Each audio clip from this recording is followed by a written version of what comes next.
नमस्कार आप सभी को। मैं जिज्ञासा जोशी और आज हम स्वदेशी ग्रुप के अंतर्गत अपना एक इनोवेटिव आइडिया लेकर आए हैं जो कि बहुत ही फायदेमंद है। क्या आप जानते हैं कि हम बिना बिजली के अपने पानी को ठंडा कैसे रख सकते हैं या फिर फलों और सब्जियों को 2 से 3 दिन तक तरोताजा कैसे रख सकते हैं, वो भी बिना बिजली खर्च किए हुए। तो मैं इसका जवाब बोलूंगी हाँ, हम ऐसा बिल्कुल कर सकते हैं। इसी सब चीजों को लेते हुए हम अपना इनोवेटिव आइडिया लेकर आए हैं जिसका नाम है eco friendly clay cooling pot. नाम से ही पता चल रहा है कि ये एक नेचुरल रेफ्रिजरेटर है, लेकिन इससे पहले हम जान ले कि हमारे समाज में कई सारी समस्याएं भी है। जैसा कि हम जानते हैं, कई सारे गांव तो ऐसे हैं जहां पर अभी भी बिजली नहीं है, तो इसी दिक्कत के कारण लोग वहां अपना खाना भी नहीं ढंग से रख पाते क्योंकि वो खराब हो जाता है, जिस कारण वेस्टेज ऑफ फूड भी हो जाता है। और दूसरी बात हम करें तो हम कहेंगे द पावर ऑफ मॉन्स्टर, बिजली का दानव।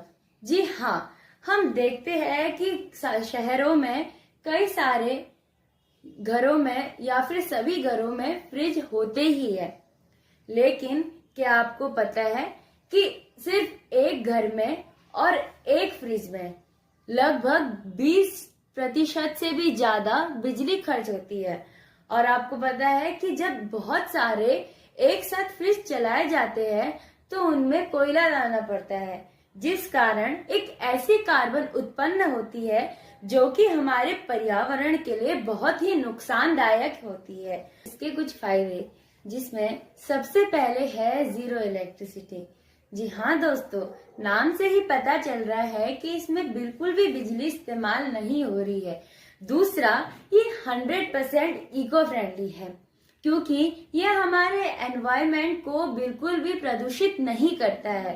तीसरा ये है कि अगर हम इसमें रखा हुआ पानी पीते हैं तो वो हमारे स्वास्थ्य के लिए बहुत ही लाभदायक है। साथ ही में अगर हम इस मटके में अपनी सब्जियों और फलों को भी रखते हैं तो वो भी हमारे लिए बहुत ही अच्छी और फायदेमंद रहेगी। लेकिन क्या आप जानते हैं कि इसमें 2 सबसे बड़े एडवांटेज क्या है? तो आइए मैं बताती हूँ। सबसे पहला एडवांटेज ये है कि बहुत सारे गांव में या फिर गांव में लोग इसे आराम से खरीद सकते हैं क्योंकि ये बहुत सस्ता भी आता है और इसमें अपनी खाने पीने की चीजों को रख सकते हैं जो कि उनकी फिर उसमें रह के खराब बिल्कुल भी नहीं होगी, जिस कारण हमारा जो फूड होगा वो भी वेस्ट नहीं होगा। और साथ ही में दूसरा एडवांटेज ये है दोस्तों, अगर हम अपनी ही देश की चीजों को आगे बढ़ाएंगे तो वो हमारे लिए बहुत ही फायदेमंद होगा।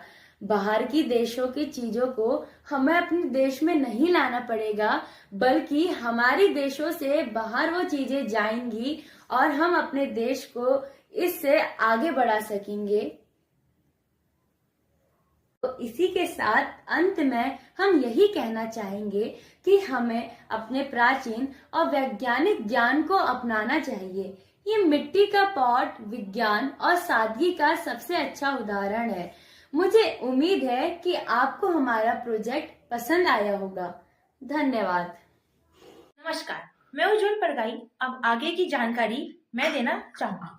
कभी भी हम किसी चीज को बनाने से पहले ये सोचते हैं कि वो कैसे काम करेगा, तो आज मैं बताना चाहूंगी। पहला, हमारा जो अर्थन कूलन पॉट है उसकी बाहर की जो परत होती है वो क्ले की होती है। वो क्ले हमारे अंदर के रखे गए पानी को बाहर जाने से रोकती है, मतलब अपने अंदर स्टोर करती है। वो पानी जब हमारे हीट के मतलब गर्माहट या हीट के कांटेक्ट में आती है तो वो इवेपोरेट करना शुरू करती है। उसके इवेपोरेशन से जो अंदर रखे गए सामान जैसे फल या सब्जियां होती है वो हमारी 3 दिन तक या 4 दिन तक फ्रेश होती है या ठंडी रहती है। उसके अंदर कोई भी इलेक्ट्रिसिटी का कोई प्रयोग नहीं होता, वो खुद ही ठंडी रहती है। इसका ये सबसे बड़ा एडवांटेज है। अब हम सोचेंगे कि ये हम कैसे बनाएंगे। तो पहला है कि हमें 2 अलग अलग साइज के मटके चाहिए होंगे। ताकि हम उसका एक ऐसा शेप बना सके, एक हम उसके ऊपर पानी रखें, दूसरा उसके अंदर सब्जियां रखें। दूसरा, हमें एक जूट का कपड़ा रखना होगा, जिसके वजह से हमारा जो पानी इवेपोरेट होगा वो जूट के कपड़े से होते हुए जाएगा, ताकि वो ठंडा भी रखे। कपड़ा हमारा अंदर की साइड में मटके के अंदर ठंडा रखेगा, जिससे सब्जियां सब फ्रेश रहती है। तीसरा, हमें इसे पानी की जरूरत होगी, तो हम पानी, एक मटके में हमें पानी की जरूरत है तो हम उसमें पानी डालेंगे। चौथा, हमें इसमें कहीं कहीं क्ले की जरूरत भी हो सकती है। क्ले या सैंड मिक्सचर हमारा इस प्रोजेक्ट को बनाने में हेल्प बहुत ज्यादा करेगी। पांचवा, हमें इसको ढकने के लिए एक लिड या ढक्कन कहते हैं, जो बैम्बू का होगा या क्ले का होगा, हमें इसकी जरूरत पड़ेगी। अब हम सोचते हैं कि ये हमारे रियल लाइफ में कैसे काम करता है। इसके 3 अच्छे खासे एडवांटेज है। पहला, जो ये विलेजर्स में बहुत अच्छा काम कर सकता है, क्योंकि कहीं हमने बहुत जगह देखा है कि बहुत सारे विलेजर्स के घर पे फ्रिज नहीं होता है, उनकी सब्जियां या फल या कोई भी दूध का सामान सब खराब हो जाता है। तो ये पहला होगा कि ये विलेज में बहुत ज्यादा काम में आएगा, जिसमें इसमें बिजली की बहुत बचत होगी। दूसरा, ये डेयरी प्रोडक्ट, सब्जियां या फ्रूट्स को रखने में हमारा हेल्प करता है, बहुत टाइम तक इसकी स्टोरिंग रहती है। तीसरा, ये सस्टेनेबल लिविंग को भी दर्शाता है। हम सस्टेनेबल डेवलपमेंट आजकल हमारी लाइफ में चलता है, तो हम ये ज्यादा प्रमोट करेंगे कि हम नेचुरल चीजों से नेचर को बचाते हुए हम कुछ ऐसा काम करें। तो हमारा अर्थन पॉट एक बहुत अच्छा एडवांटेज हो सकता है सस्टेनेबल लिविंग के लिए। इसका फ्यूचर में क्या स्कोप हो सकता है? ये हमारे रूरल पोर्टर्स को, मतलब जो मटके बनाते हैं, उनके लिए बहुत अच्छा लाभदायक वो पैसों में प्राप्त कर सकता है। इनकी बहुत अच्छी बिक्री हो सकती है अगर हम इसको और आगे प्रमोट करते हैं। ये गवर्नमेंट के थ्रू हम इसे ऑनलाइन वगैरह भी बेच सकते हैं, और ये हमारे सस्टेनेबल लिविंग को तो अच्छा करेगा ही करेगा, और साथ ही साथ हम सबको अपना एक स्वदेशी, जो हमारा टाइटल है, उसको भी प्रमोट करेगा। हम अगर अपनी ही इंडिया की चीजों को आगे चल के बढ़ाएंगे, बढ़ावा देंगे हम लोग, तो हम लोग बहुत आगे डेवलप में आ। आखिर में बस मैं यही कहना चाहूंगी कि हमारा अर्थन कूलर पॉट सबसे ज्यादा हमारे लोकेलिटीज, यानी जो मटका बनाते हैं या कोई नेचुरल चीजों से कुछ नया इनोवेट करके उन्हें बेचते हैं, उनके लिए आर्थिक स्थिति बहुत आगे चल के मजबूत होगी, हमारे परिवार के स्वास्थ्य के लिए भी लाभदायक होगा, या साथ ही बजट फ्रेंडली है, और ये पर्यावरण के लिए भी बहुत लाभ करता है। इसमें ये हमें स्वदेशी का एक मात्र एग्जाम्पल दिखाता है, और हमारे सस्टेनेबल स्पिरिट को भी आगे बढ़ाएगा। अब बस इतना ही। धन्यवाद। जय हिंद।